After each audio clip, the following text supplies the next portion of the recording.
बिस्मिल्लाहिर्रहमानिर्रहीम। अस्सलाम वालेकुम बेटा, कैसे हैं सब लोग। बेटा first year chemistry chapter number 7। आज हमारा टॉपिक है measurement of enthalpy and Hess's law of summation.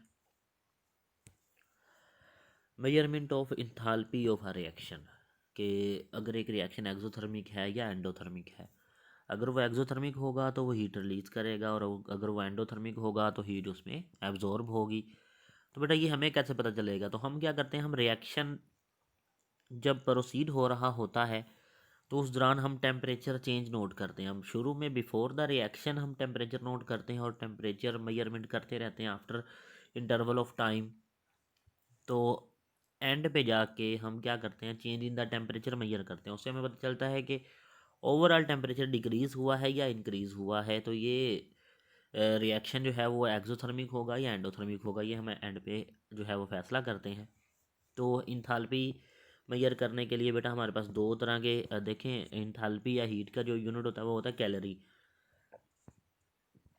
तो हीट को मेजर करने के लिए या इंथैल्पी को मेजर करने के लिए हम कैलोरी मीटर इस्तेमाल करते हैं, इंस्ट्रूमेंट। तो ये दो तरह का होता है, एक होता है ग्लास कैलोरी मीटर और एक होता है bomb calorie meter. Glass calorie meter और बॉम कैलोरी मीटर, बेटा बेटा ये दोनों ही इंपॉर्टेंट लॉन्ग क्वेश्चन है, आपने इनको याद रखना है। सबसे पहले हम ग्लास कैलोरी मीटर पढ़ते हैं। इसकी डायग्राम हमने बनाई हुई है। ये एक ऑर्डिनरी ग्लास कैलोरी मीटर होता है और ये डेल्टा एच यानी change in the enthalpy measure करने के लिए इस्तेमाल किया जाता है। और आपने याद रखना है कि नॉर्मली हम इसको इस्तेमाल करते हैं न्यूट्रलाइजेशन रिएक्शन करवाने के लिए, ठीक है। यानी कि एसिड बेस जो रिएक्शन होते हैं उनके लिए हम ये इस्तेमाल करते हैं, और ये हमारी लैब में भी मौजूद है। इसको हम इस्तेमाल करते हैं न्यूट्रलाइजेशन रिएक्शन को मेजर करने के लिए। उसमें जो न्यूट्रलाइजेशन रिएक्शन में जो हीट रिलीज़ हो रही होती है उसको मेजर करने के लिए हम इसको इस्तेमाल करते हैं। बेटा इसमें क्या होता है, इसमें यहाँ पे सेंटर में एक बीकर होता है। उस बीकर में हमने जो है वो एसिड और बेस मिक्स कर देने होते हैं। उनकी अमाउंट हमें पता होती है, कितना एसिड ऐड किया और कितनी बेस ऐड किया। उसके बाद ये वुडन वो बॉक्स होता है और उसके दरमियान में जो है वो बीकर के यहाँ पे हमने ये कॉटन लगाई हुई होती है, और इसके ऊपर हम लिड लगा के, बेटा लिड लगा के हम इसको क्लोज कर देते हैं। यहाँ पे हमने एक थर्मामीटर लगाया हुआ है और उसके साथ जो है वो हमने एक स्टीरर लगाई हुई है, ताकि हम रिएक्शन मिक्सचर को जो है वो स्टीरराइज कर सकें। तो इंस्ट्रूमेंटेशन में बेटा तीन चीज़ें जो है ना वो ज़्यादा अहम आपने ये नोट करनी है कि स्टीरर है, थर्मामीटर है, लिड है, और वूल वगैरह हमने इसमें जो इस्तेमाल की हुई है वो है, ठीक है। दो बीकर्स के दरमियान में जो वूल हमने इस्तेमाल की हुई है। रिएक्टेंट हम यहाँ पे लेते हैं स्टोशियोमेट्रिक अमाउंट में, यानी कि मेजरमेंट हमने की होती है कि कितना रिएक्टेंट जो है वो हम इस रिएक्शन में इस्तेमाल करने जा रहे हैं। अब हीट रिलीज़ होगी या अब्जॉर्ब होगी, वो जो है वो या तो अगर रिलीज़ हो रही है तो वो सिस्टम को वार्म कर देगी, सराउंडिंग को, बीकर वगैरह को। अगर वो एनर्जी जो है वो एब्जॉर्ब हो रही है तो कूलिंग जनरेट होगी। तो चेंज इन द टेम्परेचर हम निकालेंगे। रिएक्शन शुरू करवाने से पहले हमने जब टेम्परेचर नोट करना है वो हमारा T1 होगा, और जब एट द एंड जो है वो हम T2 रिएक्शन का निकालेंगे तो फिर इन दोनों का डिफरेंस जो है वो हमारे पास डेल्टा टी आ जाएगा। और इसको हम मेजर करते हैं बेटा, एक इक्वेशन में वैल्यू पुट करनी है। वो इक्वेशन क्या है, इक्वेशन है क्यू। क्यू हमारे पास हीट है, एम जो है वो रिएक्टेंट का मैस होगा, एस जो होगी वो स्पेसिफिक हीट होगी रिएक्शन मिक्सचर की, और डेल्टा टी जो है वो टेम्परेचर होगा। यानी कि हमें सिर्फ डेल्टा टी जो है वो यहाँ से चाहिए, कैलोरी मीटर से चाहिए। एस भी हमें पता होती है हर रिएक्टेंट के लिए, और मैस हम शुरू में मेजर कर लेंगे, और हम यहाँ पे हीट जो है वो फाइंड आउट कर लेंगे कि वो हीट जो है वो रिलीज़ हो रही है या वो एब्जॉर्ब हो रही है रिएक्शन के दौरान।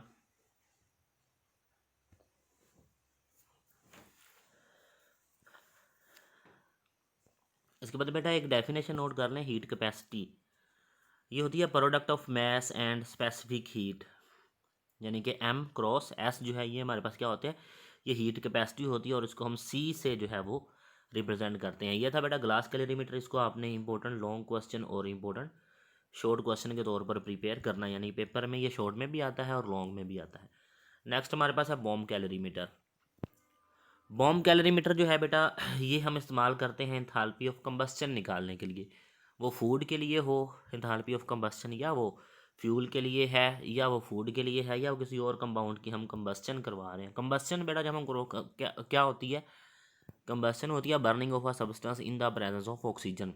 तो चूँकि ये एक जो है वो आप कह दें कि एक्सोथर्मिक प्रोसेस है कंबस्चन, तो इसमें बर्निंग करवानी है हमने, तो इसलिए हम क्या करते हैं, इसके लिए हम बॉम कैलोरीमीटर इस्तेमाल करते हैं। बॉम कैलोरीमीटर जो है बेटा, ये इसकी डायग्राम आपके सामने बनी हुई है। इसमें हमारे पास एक स्टील का वेसल होता है जिसके अंदर हमने लाइनिंग की होती है ताकि क्रोजन ना हो सके, और इसके अंदर हमने एक ये बॉक्स रखा हुआ है, इसको हम बॉम कहते हैं। ये बॉम जो है बेटा, ये हाफ पोर्शन से कट जाता है, यानी कि इसको हम ओपन कर सकते हैं, और इसके नीचे एक प्लाटिनम की क्रूसिबल रखी हुई है, इसके ऊपर हम अपना सैंपल प्लेस कर सकते हैं। इलेक्ट्रिसिटी से इसको हमने कनेक्ट किया होता है ताकि हम इसको जो है वो इलेक्ट्रिकल करंट जनरेट करके हम सब्सटेंस को जो है वो बर्निंग उसकी करवा सकें। और इसके अंदर हमने ऑक्सीजन का लेवल जो है वो इस तरह रखना है कि इसके अंदर जो प्रेशर बन सके वो 20 ATM जो है वो प्रेशर होगा। अब हमने इसके स्क्रू वॉल्व जो है ना बेटा, वो यहाँ पे लगे हुए हैं, इनको ओपन करके हम इसमें अपना सैंपल प्लेस कर देते हैं। अब सैंपल प्लेस करने के बाद बेटा हमने जो है वो वाटर के अंदर इसको बॉम्ब को, यानी कि इसके इर्द गिर्द यहाँ पे वाटर होता है, ये वाटर हम रखते हैं ताकि हमें एक स्टेडी टेम्परेचर जो है वो जो है शुरू में, रिएक्शन के शुरू में हम स्टेडी टेम्परेचर इसको प्रोवाइड कर सकें। तो हम इनिशियल टेम्परेचर नोट कर लेंगे थर्मोमीटर की मदद से, और उसके बाद हम इसको जो है वो इलेक्ट्रिकल करंट पास करेंगे ताकि ये जो है वो इग्निशन कॉइल से बर्निंग स्टार्ट हो सके। और टेम्परेचर जो है वो हम वाटर का कंटिन्यूसली जो है ना वो 30 सेकंड के इंटरवल के बाद नोट करते जाते हैं। टेम्परेचर हम बेटा यहाँ पे हर 30 सेकंड के बाद नोट करेंगे। शुरू वाला टेम्परेचर T1 भी हमने पहले निकाल लिया था जब हमने प्रोसेस जो है वो शुरू किया था। अब हम हर 30 सेकंड के बाद 30 सेकंड के इंटरवल के बाद हम टेम्परेचर नोट करते जाएंगे, और जब एंड पे जाके टेम्परेचर जो है वो कांस्टेंट हो जाएगा तो हम उसको जो है एवरेज निकाल लेंगे सारे टेम्परेचर्स की, तो वो हमारे पास T2 हो जाएगा। तो T2 माइनस T1 करके हम डेल्टा T की वैल्यू निकाल लेंगे, और यहाँ से हम निकाल सकते हैं कि कितनी हीट जो है वो इसने रिलीज़ की है, इस रिएक्शन में कितनी हीट रिलीज़ हुई है। ये था बेटा बॉम्ब कैलोरीमीटर। इसके बाद हमारे पास है Hess's law of constant heat summation. बेटा हैसिस लॉ जो है ना, ये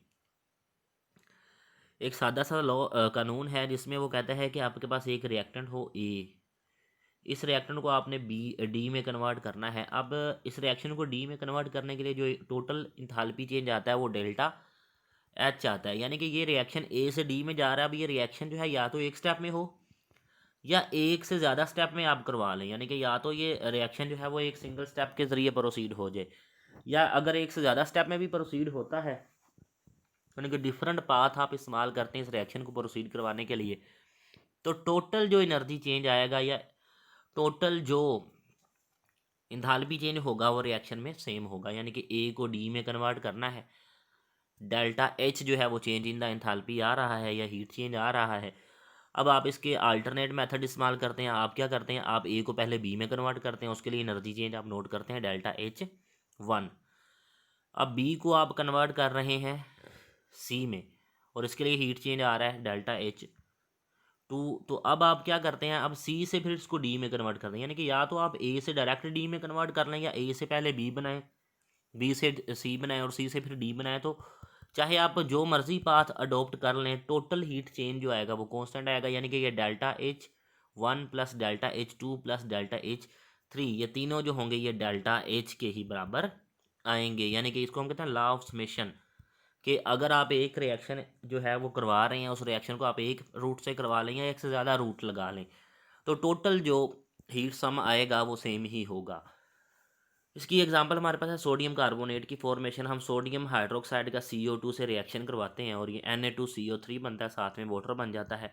अब इसके लिए टोटल हीट चेंज आ रहा है -89.08 किलो जॉल पर मोल, यानी कि ये हमारे पास टोटल हीट चेंज आ रहा है, 89.08 किलो जॉल एनर्जी रिलीज हो रही है।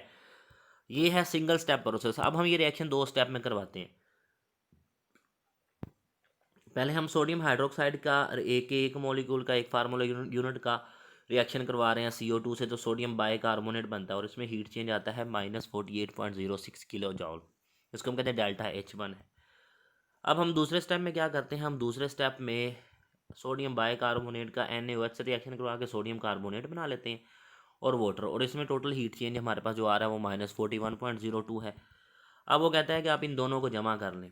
इन दोनों को जमा करके देखें तो ये उतना ही आएगा जितना पिछले सिंगल स्टेप में आया था। ठीक है, तो अब इन दोनों को जमा करते हैं तो ये कितना आ जाता है 18 माइनस 89.08, जो पहले आया था सिंगल स्टेप में उतना ही ये चेंज आएगा। यानी कि एक रिएक्शन एक स्टेप में करवा लें या एक से ज़्यादा स्टेप में करवा लें, टोटल हीट चेंज जो आएगा वो कांस्टेंट ही होगा। इस तरह हमारे पास है enthalpy of formation of CO। अब बेटा सवाल ये है कि हमें हेसिस लॉ की ज़रूरत पेश क्यों आई, इसकी क्या ज़रूरत पड़ेगी हमें। बेटा कैलोरी मीटर से हम एंथैल्पी चेंज मेजर करते हैं या चेंज इन हीट निकालते हैं। अब कुछ रिएक्शन ऐसे होते हैं जो कि डायरेक्ट कम्बिनेशन से नहीं हो सकते, कुछ रिएक्शन ऐसे हैं जिनकी डायरेक्ट बर्निंग नहीं होती, मतलब कंप्लीट बर्निंग नहीं होती। जिस तरह B2O3 नहीं बनता, जिस तरह Al2O3 जो है ना वो कम्प्लीटली बर्निंग से नहीं प्रोड्यूस होता। तो इस तरह के रिएक्शन के लिए फिर हम इनडायरेक्ट मेथड इस्तेमाल करते हैं, और वो इनडायरेक्ट मेथड हमारे पास जो है वो हेसिस लॉ का है। तो इसमें आपने ये वाला पूरा पैराग्राफ जो है वो नोट कर लेना है। इसकी सबसे बड़ी जो एप्लीकेशन है बेटा वो है born Haber cycle. Born Haber cycle ये बहुत इंपॉर्टेंट है। बॉर्न हैबर साइकिल को हम इस्तेमाल करते हैं लैटिस एनर्जी निकालने के लिए। लैटिस एनर्जी निकालने के लिए हम इसको इस्तेमाल करते हैं। अब बेटा वो कहता है लैटिस एनर्जी क्या है कि जब दो अपोजिट आइंस आपस में जुड़ते हैं, पॉजिटिव और नेगेटिव आइन आपस में जुड़ के एक मोल जो है वो आयनिक क्रिस्टल बनाते हैं, और उसमें जितनी हीट रिलीज होती है वो लैटिस एनर्जी होती है। लैटिस एनर्जी को हम डायरेक्टली मेजर नहीं कर सकते। वो कहता है कि हमारे पास सोडियम है सॉलिड स्टेट में और ये क्लोरीन गैस स्टेट में है, तो ये सबसे पहले अपने आइंस में कन्वर्ट होगी, आइन से फिर आइन मिलेंगे और ये किस में कन्वर्ट होगी Na+ और Cl नेगेटिव से। तो अब बात ये है कि अगर ये डायरेक्ट हम इसको NaCl में लेके जाते हैं तो ये होगी हीट ऑफ फॉर्मेशन। अगर NaCl को हम दोबारा इसमें कन्वर्ट करते हैं तो ये पॉजिटिव होगी, और जो ये हीट होगी इस तरह सोडियम और क्लोरीन से सोडियम क्लोराइड बनाने के लिए वो नेगेटिव होगी। यानी कि दोनों डायरेक्शन में उसने एरो बनाए हुए हैं कि अगर आप इन दोनों को इसमें कन्वर्ट करते हैं तो हीट रिलीज़ होगी, क्योंकि सोडियम क्लोराइड की फॉर्मेशन में हीट तो रिलीज़ होगी ना। और अगर आप सोडियम क्लोराइड आपके पास हो और उनसे आप ये दोनों बनाना चाहिए चाहे सोडियम और क्लोरीन, तो हीट एब्जॉर्ब करवानी पड़ेगी। और सोडियम के अगर आपके पास आयन बन जाएं और उन आयन्स को आपस में कंबाइन करवाएं तो ये लैटिस एनर्जी होगी। ठीक है, अगर दोनों आयन मिलते हैं आपस में और ये NaCl में कन्वर्ट होते हैं तो ये एनर्जी रिलीज़ हो रही होगी इसमें। और अगर आपके पास सोडियम क्लोराइड की क्रिस्टल है और उस क्रिस्टल से आप उसके आइंस उस क्रिस्टल को आइंस में अलहदा करना चाहें तो उसके लिए आपको लैटिस एनर्जी की जितनी अमाउंट रिलीज़ होती होगी उतनी ही अमाउंट आपको प्रोवाइड करनी पड़ेगी। अब बेटा सोडियम अगर सॉलिड स्टेट में है और क्लोरीन गैस स्टेट में है तो उससे पहले उसके आइंस बनाएं। यानी कि ये तो था ना डायरेक्ट मेथड के सोडियम सॉलिड में है और क्लोरीन गैस में और उसको डायरेक्ट NaCl में कन्वर्ट कर दिया, ये तो हो गया डायरेक्ट वे, जिस तरह हमने पहले बात की थी कि A को D में कन्वर्ट करना है। अब अगर पहले हम इन दोनों से ये बनाएं और फिर इन दोनों से ये बनाएं तो 2 स्टेप में अगर हम ये करें तो सोडियम सॉलिड और क्लोरीन गैस से उनके आइंस में कन्वर्ट करने के लिए जो हीट चाहिए होगी हीट चेंज होगा वो होगा ΔHx। और जब ये दोनों आपस में मिल जाएंगे आइंस बन जाएंगे और आइंस जब आपस में कंबाइन होंगे तो फिर लैटिस एनर्जी जो है वो जो एनर्जी रिलीज़ होगी उनके आपस में आइंस के मिलने से उसको हम लैटिस एनर्जी कहते हैं। तो इस रिएक्शन के लिए हम लैटिस एनर्जी कैसे निकालेंगे, आपने याद रखना है कि हमें लैटिस एनर्जी की वैल्यू यहाँ पे पता भी है, हम निकाल भी सकते हैं। अगर हमें ये पता हो हीट ऑफ फॉर्मेशन पता हो और ΔHx हम निकाल लें तो इन दोनों को हम यहाँ पे रिलेशनशिप इस्तेमाल करेंगे ΔHf, यानी कि heat of formation is equal to ΔHx plus ΔHl यानी लैटिस एनर्जी। अब बेटा क्योंकि ये डायरेक्ट मेथड है, सोडियम सॉलिड है और क्लोरीन गैस है और उससे हम NaCl बना रहे हैं, लेकिन अगर हम इसको पहले इसके आइंस में कन्वर्ट करें फिर आइंस से हम सोडियम क्लोराइड बनाएं तो ये 2 स्टेप में हम अगर ये काम करेंगे तो 2 तरह की हीट चेंज आ रहे हैं, एक आ रहा है ΔHx और एक आ रहा है ΔHl। तो हम ये इक्वेशन को फॉलो करते हुए पहले ΔHx निकालेंगे कि अगर हमारे पास सोडियम सॉलिड स्टेट में है और क्लोरीन गैस स्टेट में है, मोलिकुलर फॉर्म में है, तो इससे हम आयन कैसे बनाएंगे। ΔHx हम मेजर करते हैं उसके लिए बेटा हम जिन स्टेप को मद्देनज़र रखेंगे वो आपने नोट कर लेने कि हम यहाँ से स्टार्ट करते हैं। ये मेरे पास सोडियम गैस जो है ना वो सॉरी यहाँ से स्टार्ट करते हैं। सोडियम हमारे पास सॉलिड स्टेट में और क्लोरीन गैस स्टेट में। सबसे पहले सोडियम का पॉजिटिव आयन बनाते हैं। तो सोडियम को सबसे पहले हम सॉलिड से गैस स्टेट में लेके गए। उसके लिए हमने जो हीट प्रोवाइड की वो होगी हीट ऑफ एटमाइजेशन, और वो किसके बराबर होगी, वो होगी 108 किलो जूल पर मोल के। अब सोडियम चूँकि गैस स्टेट में बन गया है, अब गैस स्टेट में आ गया तो हम इसमें से एक इलेक्ट्रॉन को बाहर निकालेंगे, और उसके लिए हमें आयोनाइजेशन एनर्जी चाहिए होगी, वो हम उसको प्रोवाइड करेंगे। वो कितनी होगी, वो 496 किलो जूल पर मोल हो गया। अब सोडियम आयन बन गया, इसने इलेक्ट्रॉन लूज़ कर लिया। अब क्लोरीन को हम गैस स्टेट से यानी मोलिकुलर फॉर्म से Cl एटम में लेके जाएंगे। उसके लिए हम इसको एटमाइजेशन की हीट प्रोवाइड करेंगे, वो होगी 121 किलो जूल पर मोल। अब क्लोरीन जब एटम बन जाएगा तो ये यहाँ से इलेक्ट्रॉन को पिक करेगा। जब इलेक्ट्रॉन को पिक करेगा तो इलेक्ट्रॉन अफिनिटी के जितनी एनर्जी ये रिलीज़ करेगा, -349। तो ये बन गए दोनों आइंस। अब ये दोनों आइंस आपस में मिलकर सोडियम क्लोराइड की क्रिस्टल बनाएंगे, और ये जो एनर्जी यहाँ पे रिलीज़ हो रही है वो लैटिस एनर्जी होगी। अब बेटा यहाँ से लेकर ये सारे जो काम हमने किए हैं आइंस के बनने तक, यहाँ तक ये जितने भी एनर्जी चेंज आ रहे हैं हमारे पास, ये हर स्टेप में, ये इन सब को ऐड कर दें तो हमारे पास आ जाएगी डेल्टा एच एक्स आ जाएगी। ठीक है, डेल्टा एच एक्स आ जाएगी। तो वो कहता है कि heat of formation is equal to delta H X plus delta H lattice energy. अगर हमें लैटिस एनर्जी निकालनी है तो हमें डेल्टा एच एफ में से डेल्टा एच एक्स को माइनस करना होगा। डेल्टा एच एक्स जो है वो कहाँ से पता चलेगी, वो पता चलेगी हमें यहाँ से। जब हमने शुरुआत की तो हमने आइंस बनाने तक, यानी कि यहाँ तक कितने एनर्जी चेंज आया।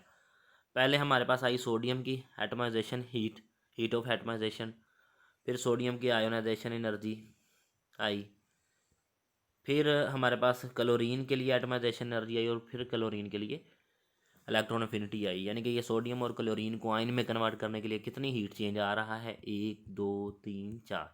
इन सब को हम ऐड कर देंगे। जब हमने इन सब को ऐड करना है तो हमारे पास ये बेटा हमने इनको ऐड कर दिया सबको। जब इनको हमने ऐड किया तो 1 बाय 1 भी यहाँ पे हमने लिखा हुआ है।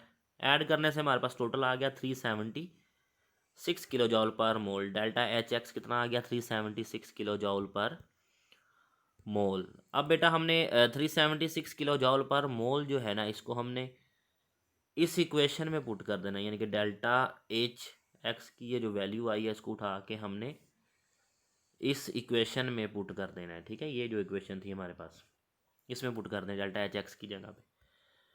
तो यहाँ पे हमने ये पुट कर दिया। हीट ऑफ फॉर्मेशन हमारे पास जो है बेटा वो है -411 किलो जॉल पर मोल। इसमें से हमने माइनस कर दिया डेल्टा एच एक्स को, तो हमें लैटिस एनर्जी कितनी मिली, -787 किलो जॉल पर मोल। बेटा आपने एक बात याद रखनी है कि ये जो लॉ है ये आयनिक कंपाउंड के ऊपर हम अप्लाई करते हैं, बॉर्न हैबर साइकिल। और ये आयनिक कंपाउंड भी कौन से, जो बाइनरी होते हैं। बाइनरी का मतलब बाइनरी आयनिक कंपाउंड का मतलब है जिनमें दो आयन्स हों, एक पॉजिटिव आयन हो और एक नेगेटिव आयन हो। यानी कि सोडियम क्लोराइड NaCl टाइप, जो हमारे पास NaCl टाइप होंगे। तो ये था बेटा बॉर्न हैबर साइकिल। इसको आपने लॉन्ग क्वेश्चन के तौर पर प्रिपेयर करना है। और ये जो हमने हैसिस लॉ की एप्लीकेशन पढ़ी है ये शॉर्ट क्वेश्चन में आपने प्रिपेयर करनी है।